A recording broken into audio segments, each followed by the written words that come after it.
abrir uma escola. Os alunos teriam uma liberdade de escolher as matérias, assim, que eles queriam estudar. As matérias iam ser totalmente livres, assim, mas contando com tudo que eles tinham que aprender, tipo mais, menos, divisão, português básico e tudo isso. Teria uma base, teria coisas que eles podiam aprender além disso, com que eles queriam mesmo se aprofundar para a vida no futuro deles. A entrada na adolescência marca um período da vida em que todo o organismo da criança se prepara para uma nova etapa. No cérebro, acontece uma reorganização que prepara o jovem para esse novo momento da vida. É o momento de desenvolver o raciocínio abstrato, formular hipóteses, checar informações, descobrir fatos novos, reconstruir a sua identidade. Na escola, começa também uma nova fase, os anos finais do ensino fundamental. E aí, todo esse potencial parece ser desperdiçado. As mesmas crianças que pareciam gostar de aprender, quando entram nos anos finais do fundamental, perdem esse entusiasmo. Essa é uma etapa de ensino que parece que se aprende pouco e onde as desigualdades entre os estudantes se acentuam ainda mais. Quando chega no ensino médio, o estudante sente que ele tem que correr atrás do prejuízo. Isso quando ele não desiste de estudar. O que está acontecendo com essa etapa de ensino? E por que ela não está entre as prioridades da educação brasileira? Será que ninguém percebe?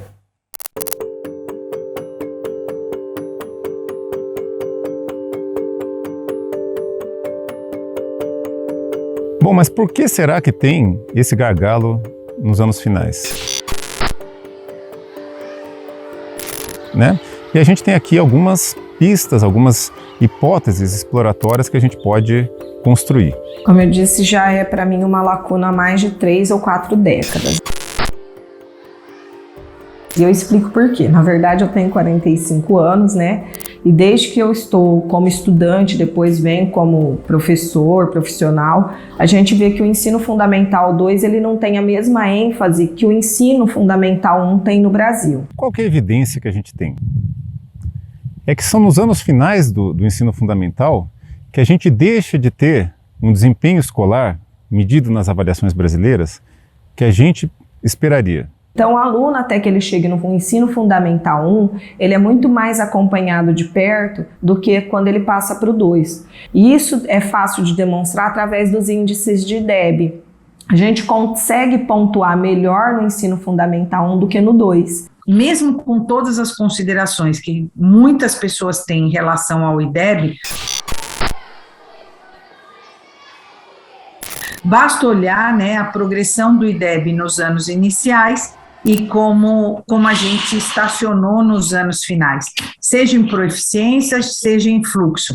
O Brasil firmou uma coisa chamada Pacto do Todos pela Educação, que dizia que em 2022, quando a gente completasse 200 anos da nossa independência, o Brasil deveria estar na média dos países da OCDE, dos países desenvolvidos, em termos de aprendizagem.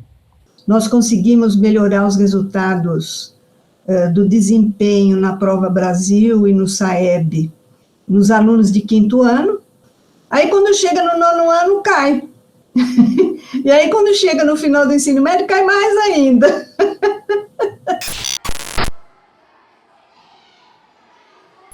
Ou seja, dá a impressão que a escola desensina, né? Deseduca.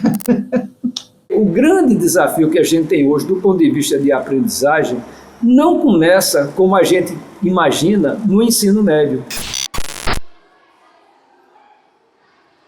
Os déficits de aprendizagens começam exatamente nos anos finais do ensino fundamental. Um outro dado interessante é que a América Latina sempre foi campeã de reprovação escolar.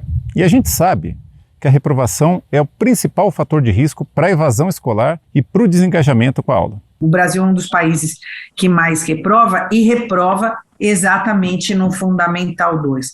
Quando chega no 6º ano, a reprovação quase triplica, que é um absurdo. Você tem um ensino que deve dar continuidade, mas quando chega no 6º ano, eles são reprovados.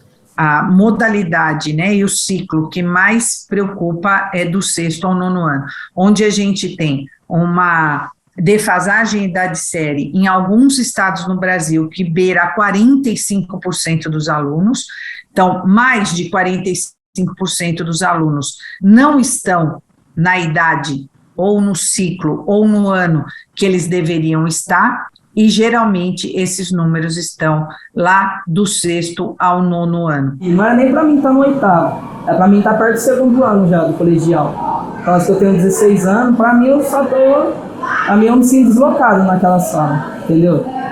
Eu só estou me sentindo mais um deslocado ali. Um menino que começa a ficar atrasado no seu processo de aprendizagem se desinteressa completamente pela escola. É importante a gente frisar que há uma desigualdade de oportunidades mesmo, né? As crianças vêm de diferentes contextos. Quem vem de contextos menos favorecidos, geralmente tem mais dificuldades. E aí encontra também uma pressão da família, por exemplo, que também não vê sentido na escola, para esse jovem começar a trabalhar e sair da escola para ajudar, muitas vezes, no sustento da família. Quando eu era criança, eu aprontava, brincava e apanhava porque aprontei. Agora eu cuido da minha avó, aí às vezes os 3 filhos dela. Eu fico com ela, tipo, agora eu vou sair, dar banho nela, ver a glicemia, a pressão dela. Eu olho por casa o dia inteiro e cuido dos meus irmãos. E minha avó também. Quantos irmãos você tem? Eu tenho 7 irmãos. A minha mãe, ela, assim, nunca foi muito assim de estudo, porque ela parou no 8º ano e nunca fez mais nada, não. Então, ela disse assim pra mim, que se eu quisesse parar, eu pararia. Então, a questão do ensino fundamental 2 se fundamenta, acho que, no equívoco histórico que nós cometemos. Simplesmente, quando se estabeleceu essa nova estrutura para a educação básica, educação infantil, ensino fundamental e ensino médio, não se considerou as etapas de desenvolvimento das crianças e adolescentes. Eu acho que isso acabou diluindo as especificidades do F2 dentro do fundamental como um todo. Em termos de números de disciplinas, de responsabilização, ele está muito, digamos, a estrutura dele é mais próxima do ensino médio. Ao estar junto com o F1, as pontas acabam sendo mais estudadas, tanto o início da alfabetização e o final, que é o ensino médio. Não houve uma discussão ampla, era um período da ditadura. Foi feita uma comissão que simplesmente trabalhou nisso e não houve uma discussão, né, com as pessoas mais especializadas na área que estudavam as questões e muito menos com os gestores e as redes. E a gente ainda não tem consolidada uma pedagogia que trate das especificidades dessa faixa etária. Porque nós pecamos lá, historicamente, numa decisão que não deveria ser tomada desse jeito, simplesmente juntar o primário com o ginasial, né? Sem pensar muito.